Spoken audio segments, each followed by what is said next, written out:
स्वागत है आप सभी का एक बार फिर हमारे अपने YouTube channel sports club official में। मैं हूं पलाश राव और स्वागत करता हूं इस वीडियो में आप सभी का एक बार फिर।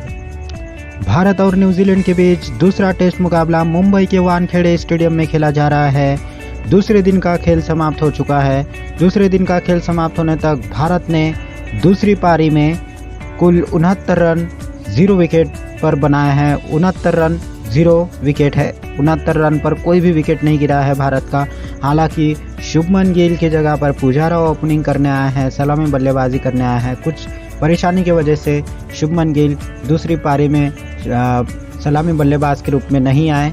सलामी बल्लेबाजी करने मयंक अग्रवाल के साथ चेतेश्वर पुजारा उतरे हैं और पुजारा 29 पर थे और 38 रन के स्कोर पर मयंक अग्रवाल बैटिंग कर रहे हैं। तो दो सलामी बल्लेबाज के रूप में जो मैदान पर उतरे थे चेतेश्वर पुजारा और मयंक अग्रवाल, खेल समाप्त होने तक 69 रन बिना किसी नुकसान के बना लिए हैं भारत ने। इस मैच में पूरी अगर शुरुआत से कहानी देखा जाए तो भारत ने टॉस जीता था और पहले बल्लेबाजी करने का फैसला किया। पहली पारी में भारत ने जड़ दिए 325 और जवाब में न्यूजीलैंड की ओर से एजाज पटेल, माफ कीजिएगा, एजाज पटेल ने 10 विकेट लेकर इतिहास रच दिया है।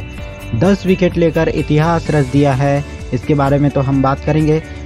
उसके बाद न्यूजीलैंड जवाब में बल्लेबाजी करने उतरी। 62 रन पर ही ढेर हो गई न्यूजीलैंड की टीम। भारतीय गेंदबाजों के आंधी में उड़ गई न्यूजीलैंड की बल्लेबाजी। भारतीय गेंदबाजों के सामने पूरी तरह ढेर हो गई, अस्त पस्त हो गई न्यूजीलैंड की बल्लेबाजी।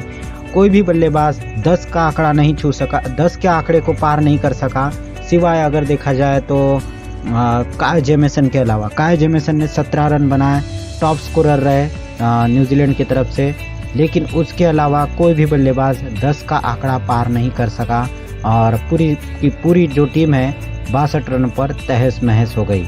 उसके बाद बल्लेबाजी करने उतरी भारतीय टीम और 69 रन खेल समाप्त होने तक बिना किसी नुकसान पे बना लिए हैं भारत ने। भारत की तरफ से अगर देखा जाए तो अश्विन ने 4 विकेट लिए, मोहम्मद सिराज ने 3 और अक्षर पटेल के नाम 2 विकेट है।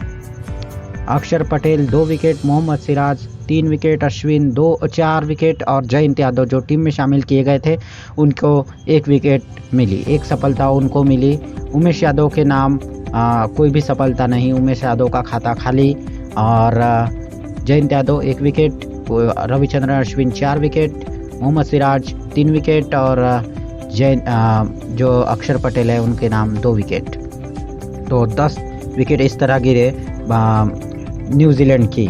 उसके बाद अगर देखा जाए तो न्यूजीलैंड की ओर से गेंदबाजी में जो पैनापन अगर देखा जाए तो बाकी गेंदबाजों के तरफ हम नज़र डालें तो कोई भी गेंदबाज वहाँ पर सफल नहीं रहा सिवाय एजाज पटेल के अलावा। एजाज पटेल अकेले ही भारत को ऑल आउट करने में कामयाब हो गए। अकेले ही जो लेफ्ट आर्म स्पिनर है न्यूजीलैंड के एजाज पटेल युवा खिलाड़ी है और भारतीय मूल के ही ये खिलाड़ी है। भारत के खिलाफ उन्होंने 10 विकेट चटकाया और इतिहास भी रच दिया है। अगर देखा जाए तो इससे पहले ये इतिहास, ये कारनामा भारतीय क्रिकेटर स्पिनर अनिल कुंबले जी ने किया था, जिन्होंने 10 विकेट लिए थे 1999 में पाकिस्तान के खिलाफ। और उसके पहले अगर देखा जाए तो जिम लेकर जिन्होंने ये कारनामा किया था, 10 विकेट लिए थे। तो ये तीसरे खिलाड़ी बन गए हैं जिन्होंने एक ही पारी में टेस्ट मुकाबले में 10 विकेट लेने का जो कारनामा किया है। ये तीसरे खिलाड़ी बन गए हैं एजाज पटेल, जिन्होंने 10 विकेट लिए हैं टेस्ट मुकाबले में एक ही पारी के दौरान। तो एजाज पटेल पूरा स्कोर कार्ड अगर देखा जाए तो हर तरफ एजाज पटेल का ही नाम है भारत की पारी में। अगर देखा जाए तो स्कोर कार्ड पर नज़र डाला जाए तो भारत की ओर से मयंक अग्रवाल ने 150 रनों की पारी खेली और शतक जड़ा, शानदार शतक जड़ दिया। काफ़ी अरसे के बाद जब मौका मिला मयंक को तो जड़ दिया चौका और शानदार शतक जड़ दिया। 150 रनों की पारी खेली और एजाज पटेल की ही गेंद पर आउट हो गए। उसके बाद शुभमन गिल ने 44 रन बनाए 71 गेंदों का सामना करते हुए। अक्षर पटेल के बल्ले से अर्धशतक निकला। अक्षर पटेल ने 52 रन बनाए। कुल देखा जाए तो उन्होंने 98 गेंदों का सामना किया था। 98 बॉल में 52 रन की पारी उन्होंने खेली। तो बढ़िया पारी रही थी। मयंक अग्रवाल की, अक्षर पटेल की और शुभमन गिल हालांकि अर्धशतक पूरा नहीं कर पाया, लेकिन अक्षर पटेल ने शानदार अर्धशतक जड़ दिया और 325 रन पर सिमट गई थी भारतीय पारी और एजाज पटेल की आंधी में उड़ गई भारतीय पारी। एजाज पटेल 10 विकेट चटकाने में कामयाब हुए। अगर देखा जाए पूरा स्कोर कार्ड तो चेतेश्वर पुजारा फिर से एक बार निराश 0 और देखा जाए तो विराट कोहली भी 0 जो वापसी कर रहे थे। अजिंक्य रहाणे नहीं थे इस टीम में, बदलाव काफ़ी हुआ था। ईशांत शर्मा बाहर गए, रविंद्र जडेजा बाहर गए, जयंत यादव को मौका मिला, मोहम्मद सिराज को मौका मिला, विराट कोहली वापस आए, अजिंक्य रहाणे बाहर थे चोट की वजह से। तो मयंक अग्रवाल, शुभमन गिल ओपन कर रहे थे और शुभमन गिल ने 44, पुजारा 0, कोहली 0। साहा ने कुछ हद तक अच्छी बल्लेबाजी की ज़रूर, लेकिन ज़्यादा देर वो भी नहीं टिक सके क्रीज पर। और अश्विन भी इस बार बल्लेबाजी से कुछ प्रभाव नहीं डाल पाए, लेकिन गेंदबाजी से शानदार प्रभाव उन्होंने डाल दिया है। जयंत यादव ने 12 रन बनाए। न्यूजीलैंड की तरफ अगर देखा जाए तो सिवाय काय जेमिसन के अलावा किसी भी बल्लेबाज को ज़्यादा खेलने का मौका नहीं मिला, ज़्यादा देर रुकने नहीं दिया। भारतीय गेंदबाजों ने 17 रन काय जेमिसन ने बनाया, उसके अलावा कोई भी बल्लेबाज 10 का आंकड़ा पार नहीं कर सका। तो ये था कुछ स्कोर कार्ड। तो इतिहास रच दिया है एजाज पटेल ने। एजाज पटेल का शानदार कनेक्शन है मुंबई के वानखेड़े स्टेडियम से।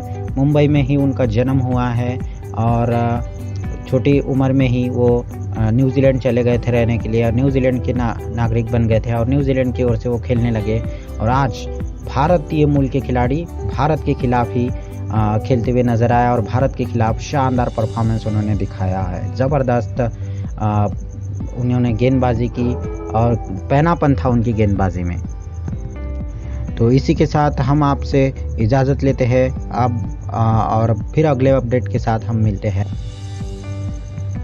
तब तक कि आप हमारे चैनल को सब्सक्राइब कर दीजिए, चैनल में नए हो तो, और लाइक ज़रूर कीजिए, शेयर भी कीजिए।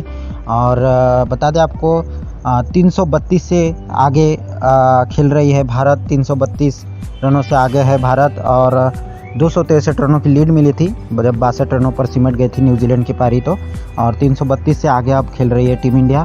तो अब हम आपसे इजाज़त लेते हैं, फिर मिलते हैं अगले वीडियो में।